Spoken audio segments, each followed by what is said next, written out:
Reverência. Versículo 39 ao 41.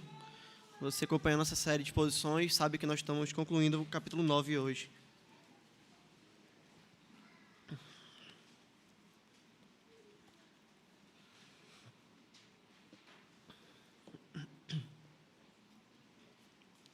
A palavra do Senhor diz assim: prosseguiu Jesus: eu vim a este mundo para juízo, a fim de que os que não veem, vejam, e os que veem se tornem cegos.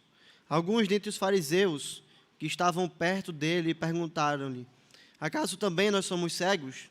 Respondeu-lhe Jesus: se fosseis cegos, não teríeis pecado algum, mas porque agora dizeis, nós vemos, subsiste o vosso pecado. Pode sentar, vamos orar.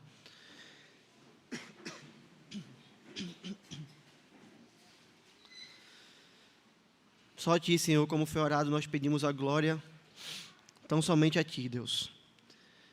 Quebra nossos corações, ilumina a gente com o verdadeiro evangelho. Desde o mais duro coração aqui, Senhor, até aquele que já tem andado diante do Senhor. Que o Senhor trate cada um de nós hoje, a começar de mim. Em nome de Cristo, Deus. Amém. Amém, irmãos.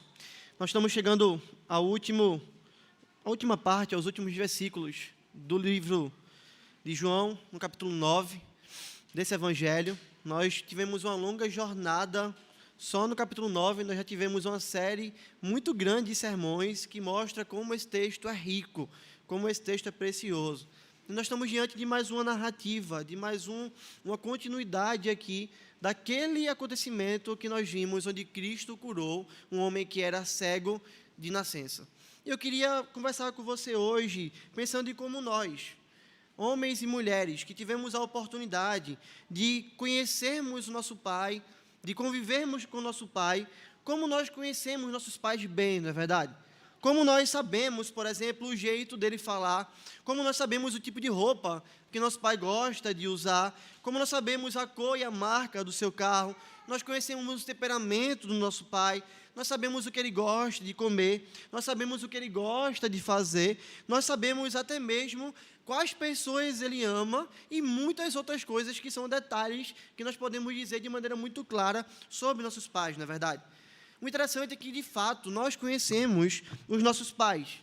E se alguém chegar para a gente e disser assim, olha, eu vi o seu pai fazendo isso, e você saber que seu pai nunca faria um negócio desse, você imediatamente vai virar para aquela pessoa e vai dizer, não, você está enganado.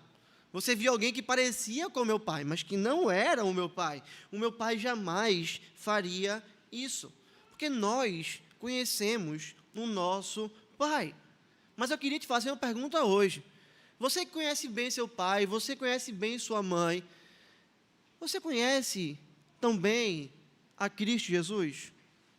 Você conhece de fato a Jesus? Quem é Jesus para você? Se perguntarem a você isso, que resposta você diria? Quem é Cristo para você?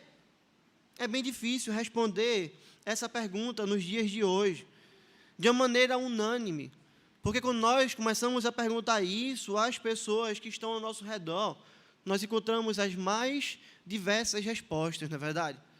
Algumas pessoas vão virar e vão dizer que Jesus era apenas um sábio, o grande sábio, o maior sábio que já existiu. Outros vão entender que Cristo era apenas um grande profeta. Para outros, Jesus é apenas amor, paz, graça, bondade. Para algumas pessoas, Jesus é apenas aquele que dá tudo aquilo que elas desejam, tudo aquilo que elas querem. E talvez esse Jesus, paz e amor, seja o Jesus da maioria das pessoas do nosso país na atualidade, não é verdade? Você quer fazer um teste? Você quer perceber isso na prática? Comece a perguntar às pessoas que estão ao seu redor quem é Jesus. E diga a essas pessoas que o Senhor Jesus é um Deus que condena pecadores. Diga a essas pessoas que o Senhor Jesus é um Deus que repreende pessoas. Diga para essas pessoas que Jesus é um Deus que julga as pessoas. Diga para elas que esse Jesus é um Deus que expulsou as pessoas que estavam no templo, vendendo, fazendo da casa do Senhor comércio, com um chicote de cordas na sua mão. Diga para elas que isso aconteceu. Diga para essas pessoas que Jesus é o Deus que ensina que mentira é pecado.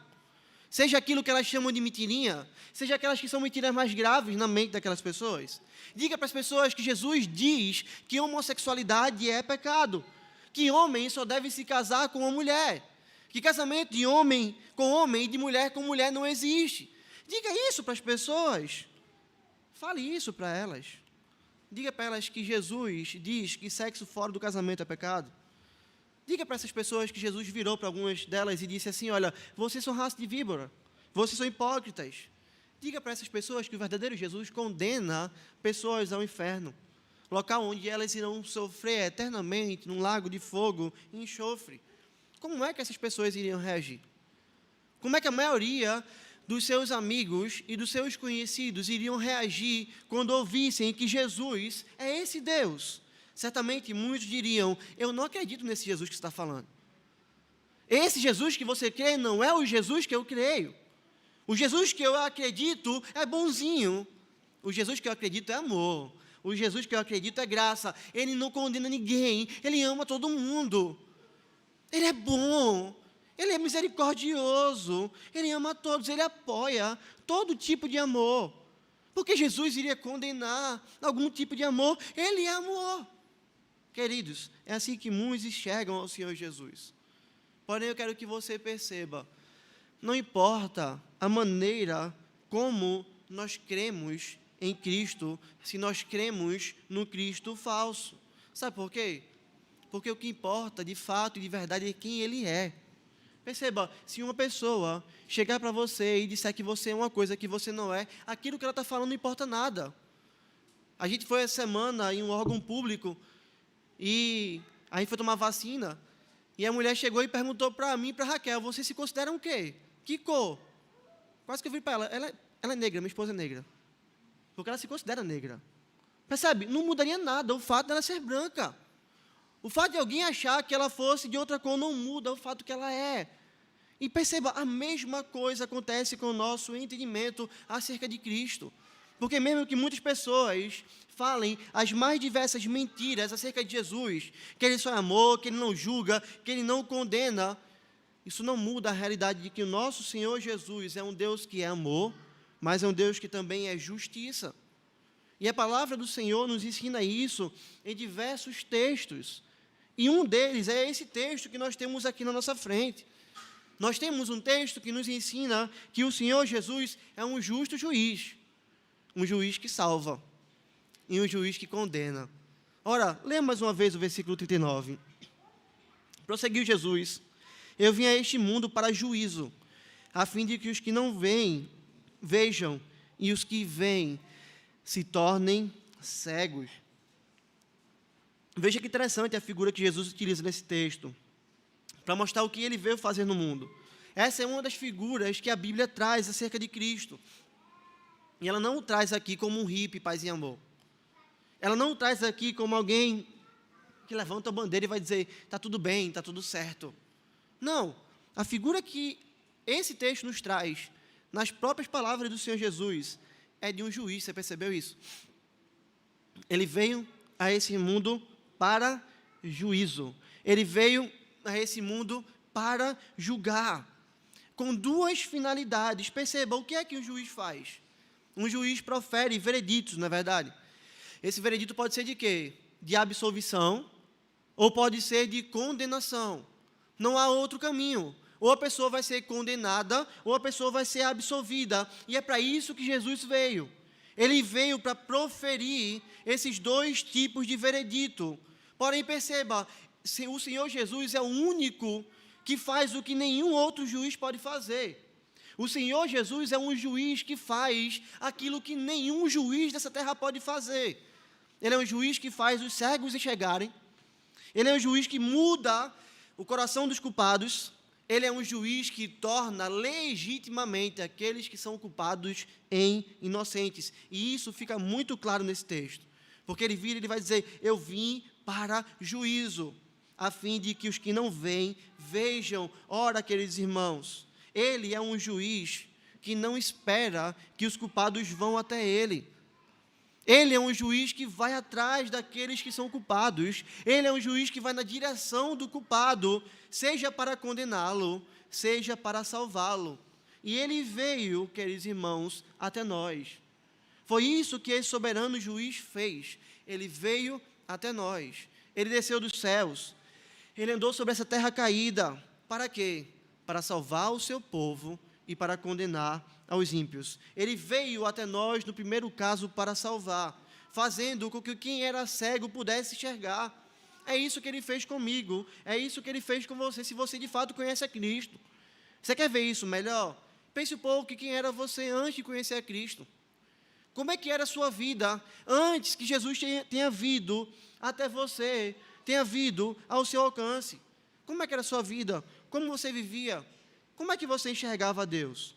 Nós bem sabemos que quando nós não tínhamos a Cristo, nós estávamos perdidos. Nós vivíamos no pecado. Nós pecávamos e não estávamos nem aí. Nós achávamos que uma vida de pecado era normal, não é verdade? Nós estávamos tão habituados com o pecado porque ele fazia parte de nós e ele era a nossa própria vida. Nós agíamos de várias maneiras que não deveríamos agir. E nós nem identificávamos que isso era errado. Nós achávamos o quê? Que nós estávamos no caminho certo, não é? Quem chegasse para nos exortar, para dizer, olha, você está longe de Deus, não, eu creio em Deus. Olha, você está pecando, não, isso não é pecado. Olha, sua vida está toda errada, não, quem é você para julgar minha vida? Era assim que nós vivíamos, queridos irmãos. Nós estávamos caminhando, sem enxergar que nós estávamos caminhando em um caminho de morte. Cada dia que se passava, nós dávamos mais um passo em direção ao inferno e nós não conseguíamos ver qual era o nosso destino final. Nós achávamos que estávamos indo para o céu, mas nós estávamos perdidos, indo em direção ao inferno, porque nós estávamos cegos. Nós não conseguíamos ver absolutamente nada. O nosso olhar para o mundo não era o mesmo olhar também que nós temos hoje. Como é que você olhava para o mundo antes de Cristo? Nós olhávamos e queríamos aproveitar todas as coisas, não é verdade? Queríamos ganhar o mundo. Queríamos viver da melhor maneira possível aqui, porque para nós a vida era passageira. Para nós, a única coisa que nós tínhamos era uma vida no aqui e no agora. Vivíamos em busca de ganhar mais e mais dinheiro. Vivíamos em busca de satisfazer os desejos do nosso coração. Vivíamos sem lembrar de que há uma vida após a morte. Por quê? Porque nós éramos cegos. Nós éramos cegos também no que diz respeito a nós nem enxergarmos até mesmo o próprio Deus. Nós vivíamos achando que Deus era uma coisa que Ele não é. Você consegue voltar e lembrar e ver como você criou um Deus para si? Quando nós não tínhamos Cristo, nós criamos um Deus para nós mesmos. Quem era o nosso Deus? Um Deus que não nos condenava. Um Deus que queria que a gente fizesse boas obras para que a gente pudesse agradá-lo e Ele recompensar a gente pelas boas obras. Um Deus que vivia negociando a todo tempo conosco, barganhando conosco muitas vezes. Um Deus que só era lembrado por nós em momentos de crise, em momentos de dificuldade. Quando alguém adoecia, quando a gente perdia o emprego, agora eu lembro desse Deus. Agora eu recorro a Ele. Ele parecia, na verdade, sabe o quê? Uma marionete. Assim era o Deus que nós criamos. Por quê? Porque nós o moldávamos como nós bem entendíamos. Nós queríamos que Ele fosse aquilo que nós bem queríamos. Porque nós éramos cegos. Porque nós tínhamos nossos olhos fechados. Queridos, essa realidade só pôde ser mudada porque Jesus veio até nós. Jesus veio ao mundo para fazer com que os cegos enxergassem. Não todas as pessoas, mas os seus eleitos. Aqueles que viviam em pecado, distante de Deus, caminhando para a condenação, pudessem ver quem de fato Ele é, quem realmente Ele é, e pudessem passar a viver para Ele. E para que isso aconteça, Ele não apenas abre os nossos olhos, mas Ele também muda o nosso coração. Afinal, nenhum homem pode enxergar sem que ele esteja vivo, não é verdade? Se o homem não estiver vivo, ele não pode ver. A visão não serve de nada para um morto. Ele não consegue enxergar, seus olhos não servem de nada. Então, para que a gente pudesse, de fato, passar a enxergar, Ele precisou nos dar vida. E é isso que o apóstolo Paulo fala. Ele vos deu vida quando vocês estavam mortos nos vossos delitos e pecados. Ele veio a esse mundo para que os cegos enxergassem, mas para que eles enxergassem, ele deu vida a esses que eram cegos. É isso que Cristo fez comigo. É isso que Cristo fez com você, se você de fato conhece a Ele. Nosso estado era deplorável. Nós apodrecíamos dia após dia. Nosso coração era duro como uma pedra, completamente contrário a qualquer bem espiritual em Cristo. Mas como disse o profeta Ezequiel, dar-vos-ei coração novo, e porei dentro de vós espírito novo. Tirarei de vós o coração de pedra, morto, que não tem vida, e vos darei um coração de carne. Foi isso que Cristo fez com o seu povo. De mortos como a pedra, nós fomos vivificados por aquele que é o único juiz que pode dar vida ao morto. E para que isso fosse possível, você também precisa entender que ele precisou pagar a pena de morte em nosso lugar. Porque ele não é um Deus que trata o culpado como inocente. Se você acha que esse é o Cristo verdadeiro, ele não é. Ele não é um Deus que pega alguém que é culpado e diz, você é inocente porque eu quero que você seja inocente. Não. Ele estaria sendo injusto se ele fizesse isso. Para que ele pudesse nos salvar, ele fez aquilo que nenhum juiz seria capaz de fazer. Ele morreu, ele pagou a pena, ele sofreu no nosso lugar. Porque nós bem sabemos que o salário do pecado é a morte. Então, o que nós merecíamos, quando recebêssemos o veredito do juiz, era, você vai morrer e você vai morrer eternamente. Todos nós pecamos e nós merecíamos esse veredito, mas sabe o que esse juiz fez? Ele desceu do tribunal e ele se fez um servo. Ele foi lá, recebeu uma coroa de espinhos, ele andou com a cruz sobre suas costas, ele foi crucificado no monte do Calvário, que se chamava Lugar da Caveira. Ele sofreu uma morte terrível na cruz, ele se entregou no nosso lugar. Como Isaías diz, ele foi traspassado pelas nossas transgressões. O castigo que nos traz a paz estava sobre ele, e pelas suas pisaduras nós fomos sarados. Então perceba, por meio da sua morte, ele pagou a nossa dívida. Através desse ato, ele se constituiu como o único juiz que pode declarar o pecador como perdoado, o pecador como redimido, porque ele pagou a dívida em nosso lugar. Foi para isso que ele veio ao mundo, queridos irmãos, a fim de que aqueles que não veem possam ver. Ele fez tudo isso para que eu e você hoje pudéssemos enxergar, para que eu e você hoje pudéssemos ver. E eu queria te perguntar, diante dessa realidade, como é que está a sua vida? Você é alguém que consegue ver? Você tem visão hoje? Não visão das coisas do aqui e do agora, não essa visão física, mas você consegue ver as coisas do mundo espiritual da maneira como o Senhor diz. Você compreende verdadeiramente cada uma dessas realidades. Você é alguém que enxerga o mundo e a sua vida como de fato você deveria enxergar. Você é alguém que vive de uma maneira correta. Você é alguém que verdadeiramente enxerga. Porque perceba, se essa não for sua realidade, não se engane. Esse Jesus não é apenas amor. Esse Jesus não é apenas bondade. Esse Jesus não é apenas misericórdia. Ele não é um juiz que diz para todas as pessoas que elas serão perdoadas e viverão eternamente junto com eles. Não. Esse Jesus é um Jesus também que veio para que aqueles que veem se tornem cegos. Ele veio para fazer com que aqueles que não veem vejam, e aqueles que veem se tornem cegos. E o que é que Jesus quer dizer com essa última afirmação? Será que ele está dizendo que existem homens mortos que enxergam de fato as coisas como deveriam enxergar? Será que ele está dizendo que um morto pode de fato enxergar Cristo? Homens que podem estar vivos, vendo sem Cristo, com toda certeza não, queridos irmãos. Nós sabemos disso. Nós sabemos que não existe essa possibilidade. E por quê? Porque todos os homens estão mortos, todos os homens estão distantes do Senhor.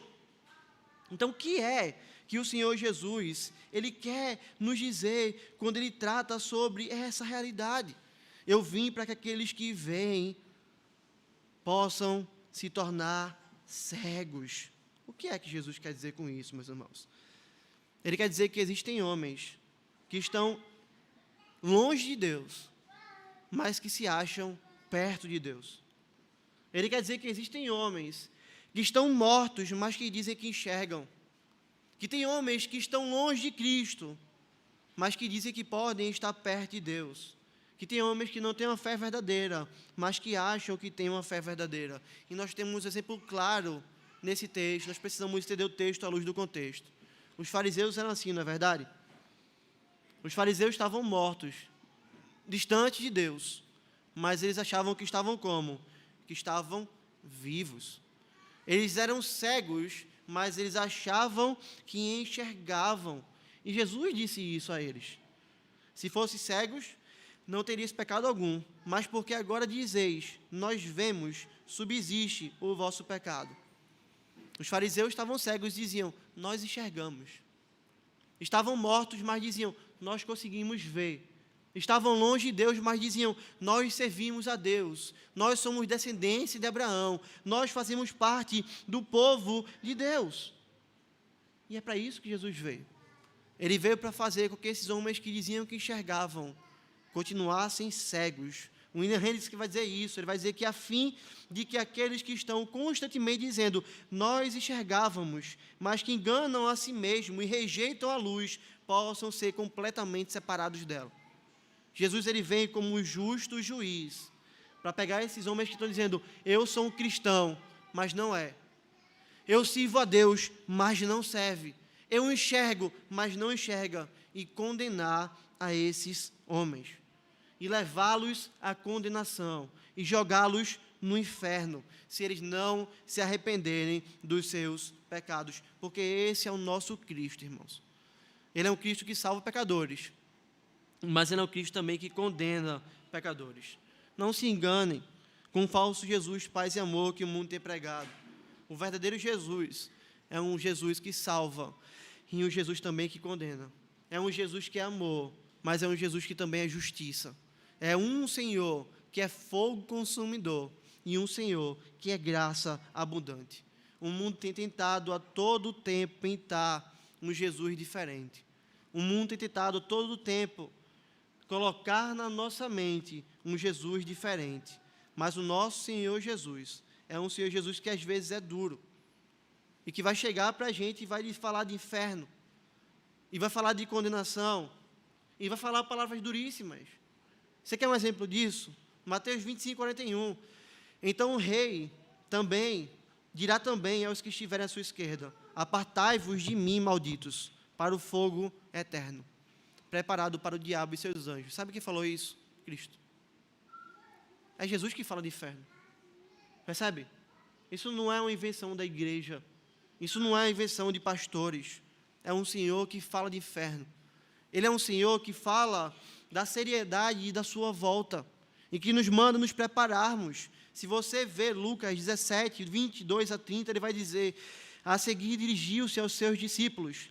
Virá o tempo em que desejareis ver um dos dias do Filho do Homem, e não o vereis. E vos dirão, ei-lo aqui, ou lá está, não vedes nem o cigais, porque assim como um relâmpago fuzilando brilha de uma a outra extremidade do céu, assim será no seu dia o Filho do Homem. Mas importa que primeiro ele padeça muitas coisas, e seja rejeitado por essa geração.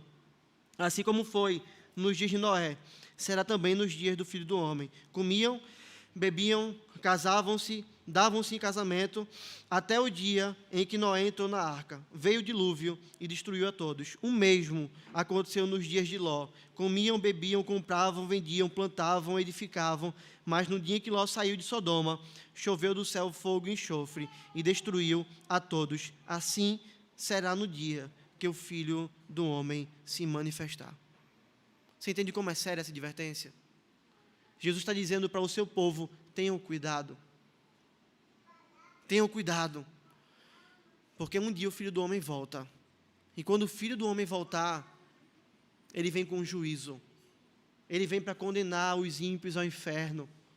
O mesmo que aconteceu no dilúvio, a ira de Deus caindo. O mesmo que aconteceu com Ló, a ira de Deus caindo sobre Sodoma. Assim vai ser quando o Filho do Homem se manifestar. Você consegue perceber, então, como esse dia vai ser um dia glorioso, feliz, extremamente alegre para uns, mas o pior dia da humanidade para outros. Queridos, quando Cristo voltar, todo joelho vai se dobrar, toda língua vai confessar que Cristo é Senhor. Sejam os eleitos de Deus, sejam os ímpios. Mas veja, os eleitos do Senhor farão isso com alegria. Os eleitos do Senhor farão isso com gozo, com mais profundo regozijo, porque eles se arrependeram dos seus pecados. E eles sabem que agora morarão com o Senhor. Mas os ímpios, eles farão isso com o mais terrível medo no seu coração. Eles olharão para aqueles a quem eles rejeitaram. Eles olharão para aquele a quem eles construíram a outra imagem. Eles olharão para aquele a quem eles pensaram, ele só é amor, ele não é justiça, e quiseram mutilar o seu caráter. E eles verão, nós estávamos errados, ele está diante de nós, nós estamos perdidos. Se Cristo volta hoje, se esse teto se abre, para que nós possamos vê-lo, se nesse momento ele aparece para nós, você estaria de joelho, você iria confessar que ele é Senhor, mas em qual posição? Em que situação você estaria? Na mais profunda alegria ou na mais terrível tristeza?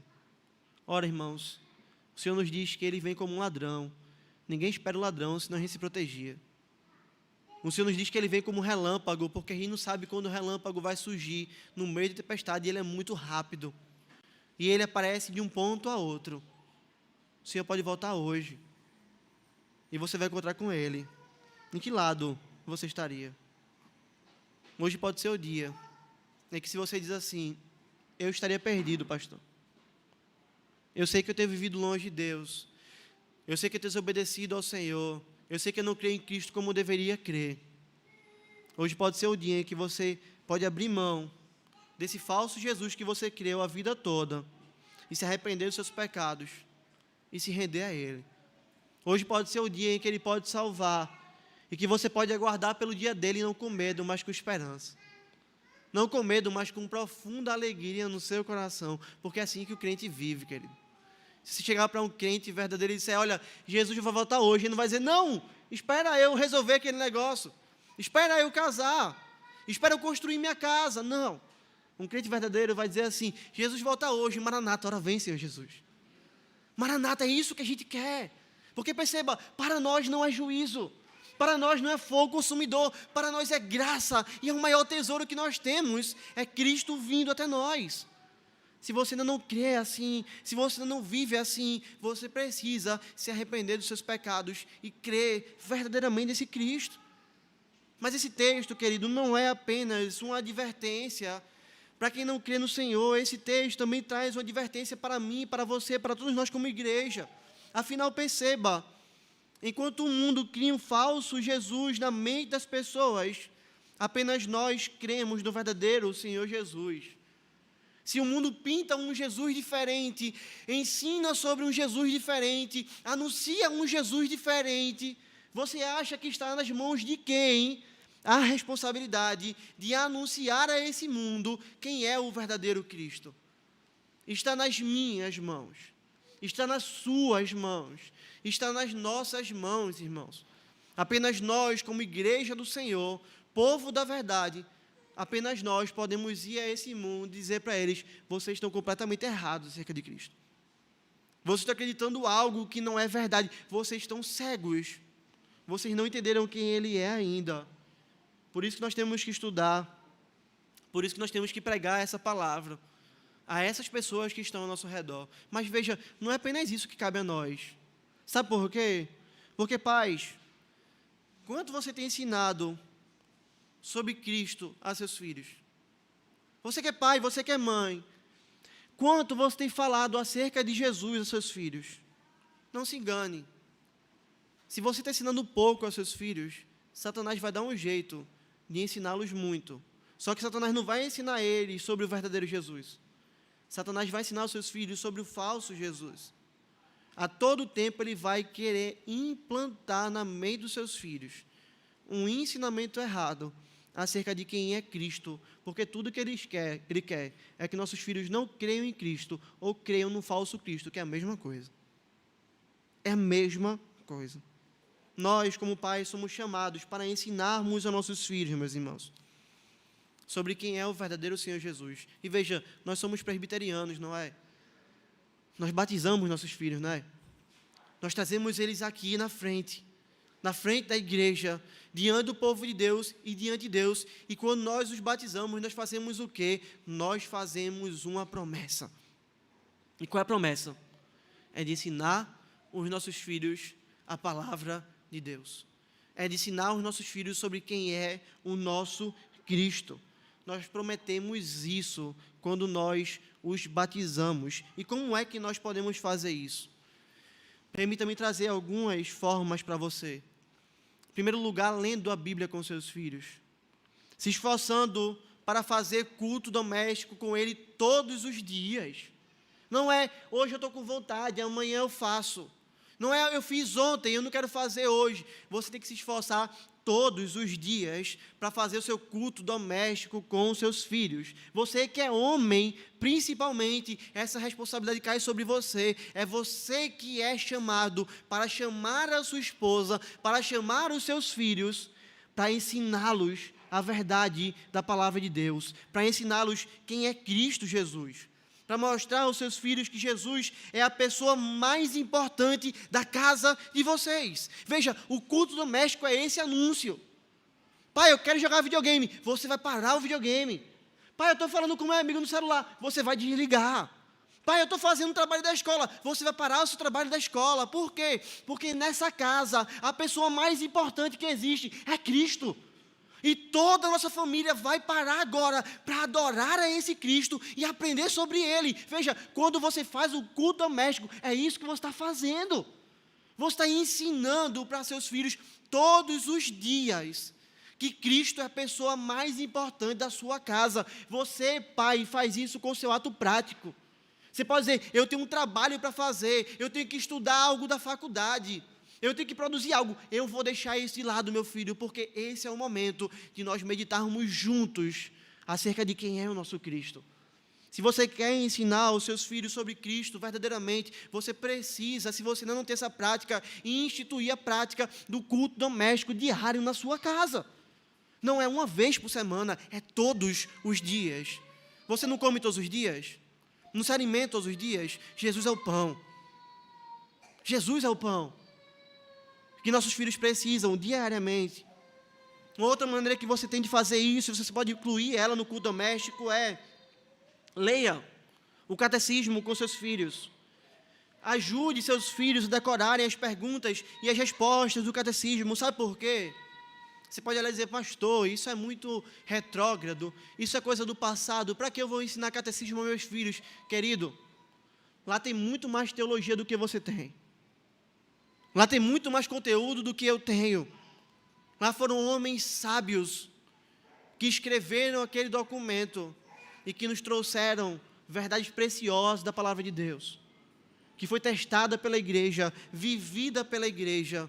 E nós podemos, quando nós lemos os catecismos e ensinamos nossos filhos isso, nós podemos trazer teologia de excelente qualidade para eles. Nós podemos blindar a mente dos nossos filhos com uma sólida, uma preciosa teologia. Uma outra coisa que você precisa ter cuidado, para que você possa ensinar seus filhos e protegê-los de Satanás, ensiná-los algo errado acerca de quem é Cristo, é tendo cuidado com quem você entrega seus filhos. Tenha cuidado com a babá que você deixa seu filho passar 2 horas. Tenha cuidado com os parentes que você deixa seus filhos. Tenha cuidado com a escola em que eles estudam, porque todas as pessoas podem contar mentiras acerca do Senhor Jesus aos nossos filhos. E eu quero te alertar uma coisa, nós temos filtros, os nossos filhos não têm. Nossos filhos são máquinas repetidoras. Tudo que eles veem, eles repetem, não é? Tudo que eles veem, eles agem daquela maneira. Você precisa ter cuidado com quem está ensinando os seus filhos. Por fim, nós somos também lembrados de que se nós queremos ensinar os nossos filhos sobre quem é Cristo verdadeiramente, nós não podemos negligenciar o dia do Senhor, irmãos. Nós não podemos negligenciar obedecer ao dia do Senhor. Nós não podemos negligenciar a sua santa convocação. Veja, quando você, pai e mãe, veio aqui à frente e você prometeu, eu vou ensinar meus filhos no caminho do Senhor, você fez uma coisa. Você prometeu, eu vou trazer ele aos cultos. Eu vou trazer ele à igreja. Eu vou ensinar ele a adorar. Perceba, você não prometeu, eu vou trazer ele a alguns cultos. Eu vou trazer eles quando eu quiser trazer. Você prometeu que você ia trazer eles aos cultos, ou seja, todas as vezes que tem um culto, todas as vezes que tem a santa convocação, a não ser que seja por uma questão de doença, de um imprevisto absurdo que aconteceu, você, pai, tem a responsabilidade de trazer seu filho para o culto. Quando nós faltamos o culto por uma questão que não é necessária, quando nós deixamos nossos filhos em casa, com um parente, ou quando nós não trazemos ele para o culto, para levar eles para qualquer lugar que seja, sabe o que é que nós estamos fazendo? Nós estamos descumprindo a promessa que nós fizemos diante da igreja. Nós estamos descumprindo a promessa que nós fizemos ao Senhor. Nós prometemos e nós estamos descumprindo, queridos. E o que é que isso tem a ver com ensinarmos sobre o verdadeiro Jesus aos nossos filhos? Por que falar do dia do Senhor? Sabe por quê, queridos? Isso tem tudo a ver. Porque todos os domingos, pela manhã e à noite, Cristo é pregado. Todos os domingos, pela manhã e à noite, Cristo é anunciado. E perceba, Ele não só é anunciado, como Ele também fala. Quando sua palavra é lida, exposta e aplicada, é Cristo falando com o seu povo. Você entende como é sério você ficar em casa? Você entende como é sério você ir para qualquer outro lugar, você levar seu filho para qualquer outro lugar? Sabe o que você está fazendo quando você faz essa realidade? Quando você falta um culto, você está privando o seu filho de ouvir sobre Cristo. Quando você falta um culto, porque você quer faltar, você está tirando a oportunidade do seu filho ouvir na noite ou na manhã Cristo falar com ele. Você está privando o seu filho de se encontrar com o Senhor. O culto é pactual. É um encontro de Deus com o seu povo, do seu povo com Deus. Eu quero te fazer uma pergunta hoje. O que há de mais importante para seu filho fazer no domingo pela manhã ou à noite? Que lugar há de mais importante para seu filho estar pela manhã ou à noite? Que não seja na igreja, que não seja servindo ao Senhor, que não seja se encontrando com o Senhor. Queridos, nós não podemos olhar para essas realidades que Deus tem nos ensinado e lidarmos com elas de qualquer maneira. O Senhor é muito sério quando Ele trata de encontro com o seu povo. E nós muitas vezes temos brincado com essa realidade.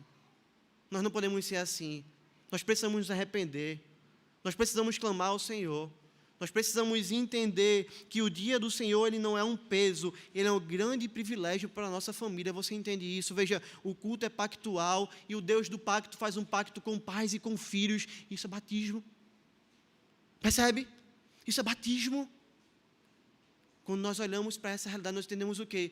Deus está nos abençoando, irmãos.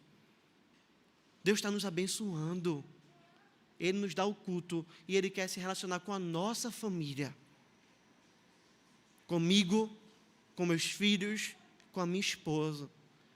Qual lugar é mais importante para seu filho estar? Onde é que nós poderíamos levá-lo que seria mais importante? Nós precisamos entender isso, irmãos. Nós precisamos ver sobre essa realidade. E sim, em nossos deveres e responsabilidades, nós podemos adentrar nos últimos versículos desse texto, que nos ensinam que a humildade fala muito sobre o nosso estado do nosso coração. A humildade fala demais sobre o estado e como anda o nosso coração. Perceba, alguns dentre os fariseus que estavam perto dele perguntaram-lhe: acaso também nós somos cegos? Respondeu-lhe Jesus: se fosseis cegos, não teríeis pecado algum, mas porque agora dizeis, nós vemos, subsiste o vosso pecado. Pelo que nós vemos aqui no texto, alguns fariseus deixaram aquele homem, expulsaram aquele homem, os fariseus fizeram isso, mas alguns deles, quando viram que Jesus foi atrás do homem, estava conversando com ele, fizeram o quê? Foram ali atrás, né? Pararam do lado, vamos ver o que ele vai falar com o homem, vamos escutar aqui a conversa.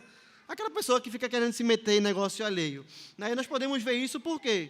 Porque nós vemos essa atitude neles aqui.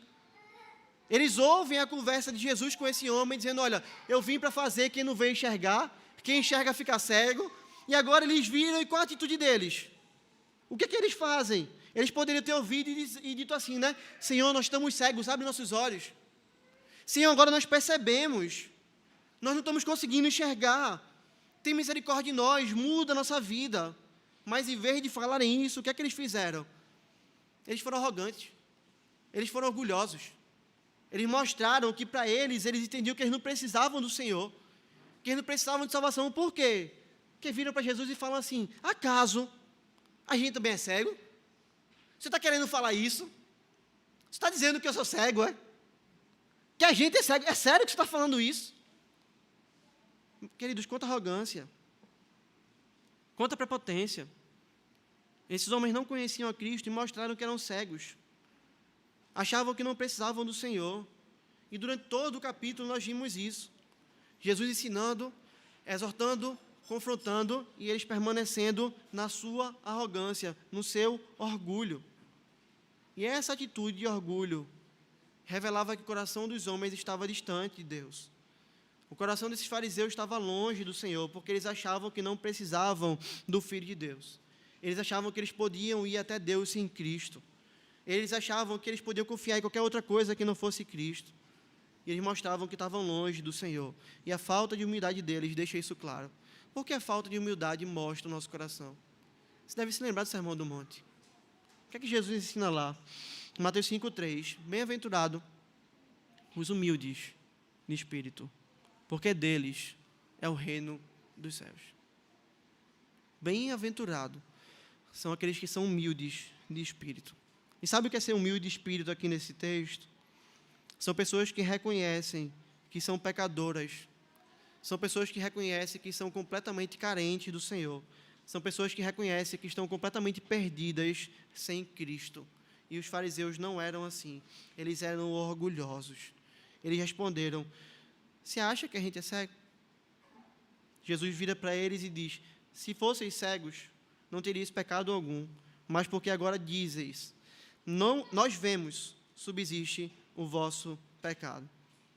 William Hendricks, comentando esse texto, ele explica que Jesus está falando o seguinte, se vocês estivessem não apenas sem luz, o verdadeiro conhecimento de Deus, santidade, justiça e alegria, mas também consciente dessa condição deplorável, desejando ansiosamente pela salvação, nenhuma acusação seria feita contra vocês.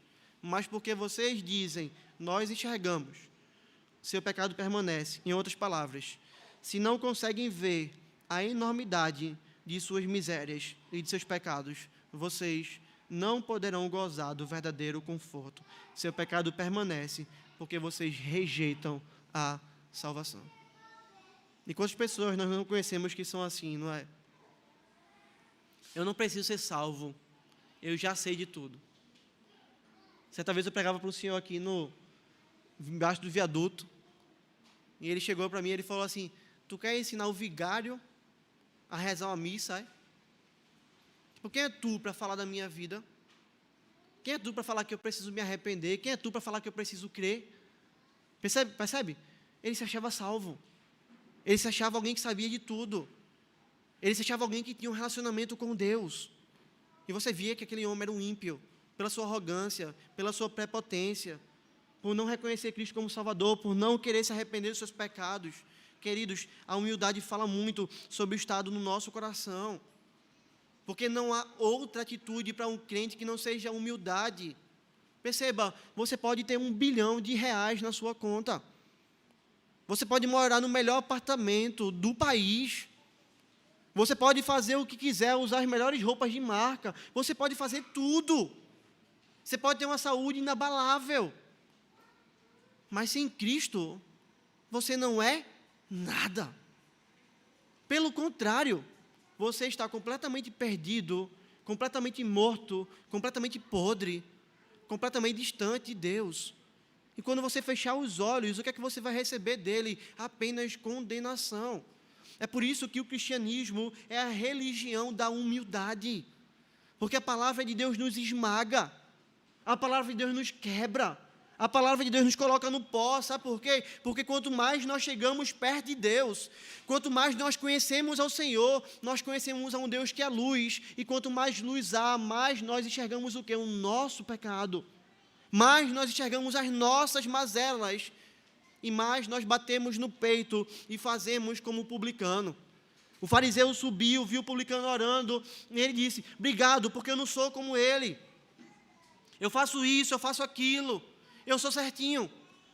O publicano orava, batia no peito, dizia: tem misericórdia de mim, ser propício a mim, ó Deus pecador.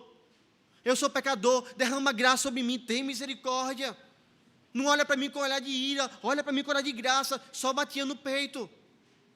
Lamentando pelo seu pecado e buscando graça e misericórdia. Jesus vira e vai dizer: quem foi que saiu dali justificado? Sem sombra de dúvidas, foi o publicano. Porque todo aquele que se exalta será humilhado, ele diz. Mas que o que se humilha será o quê? Será exaltado. Queridos, o cristianismo verdadeiro é a religião da humildade, da humilhação. Não há como nós vivemos em Cristo se nós não temos o coração humilde.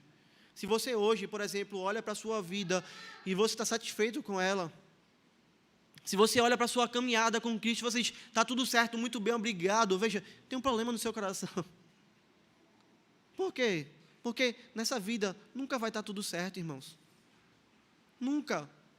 Sempre nós iremos continuar a nos arrepender, nos arrepender, nos arrepender e nos arrepender, como Paul Washer diz. A prova de que alguém se arrependeu verdadeiramente é que essa pessoa continua se arrependendo. E não é se arrepender de que você vai se converter, se convertir de novo, não. Mas é que dia após dia você vai olhar para você e você vai dizer: eu sou um miserável, eu sou um pecador, eu erro, eu preciso da graça do Senhor. E isso nos humilha, e isso nos quebra. Como você tem vivido? Você é orgulhoso ou você é humilde? Não se esqueça que isso é um reflexo daquilo que está no seu coração. Você pode se examinar hoje, se você quer sondar seu coração. Quem você acha que é?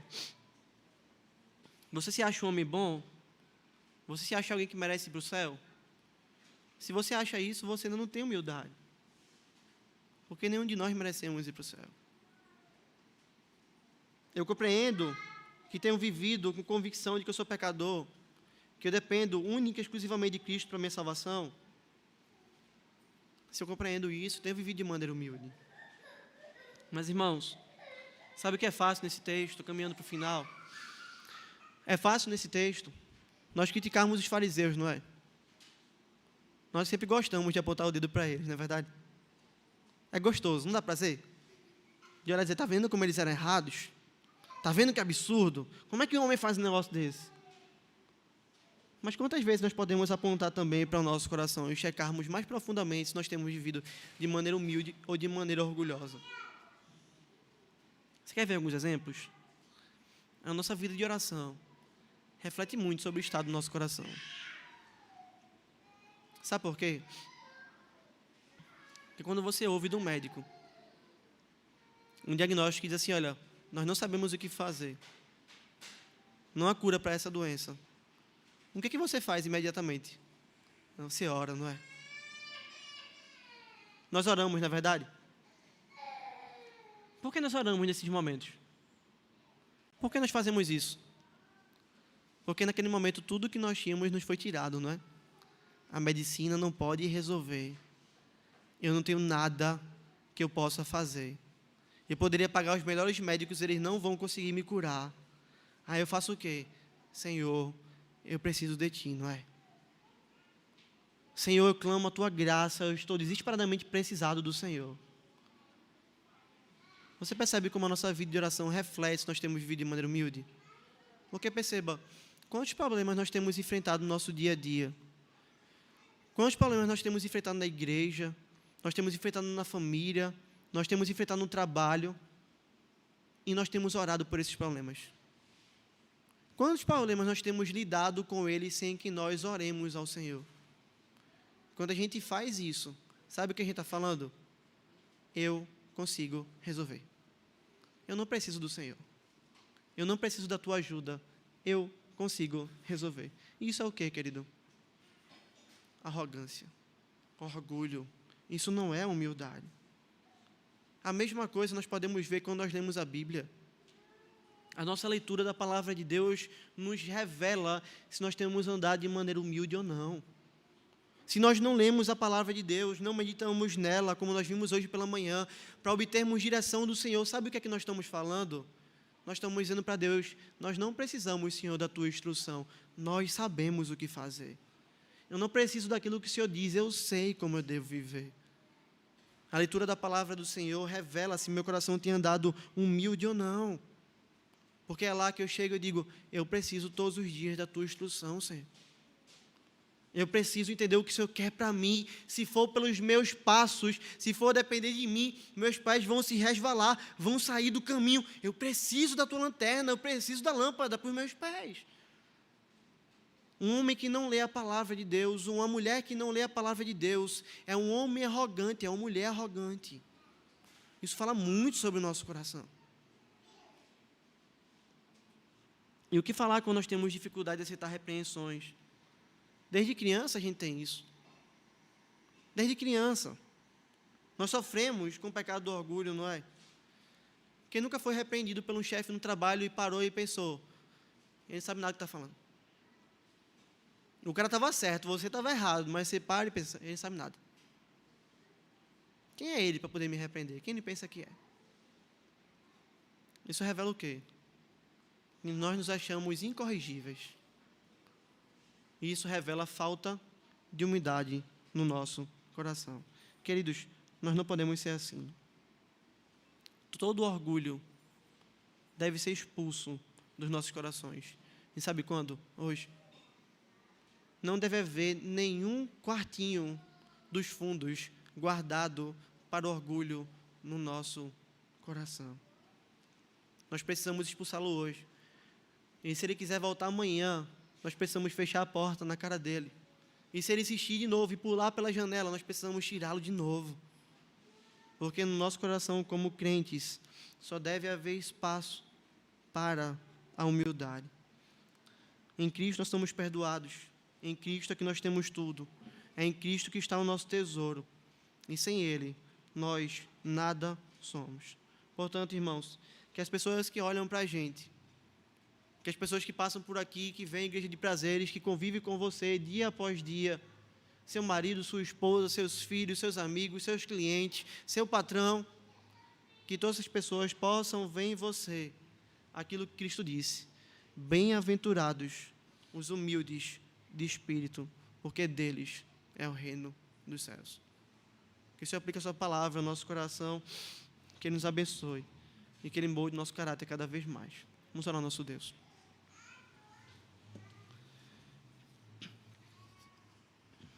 Bendito Senhor, quebra-nos, Senhor, lapida-nos e muda-nos, Pai. Ajuda-nos a sermos como Teu Filho.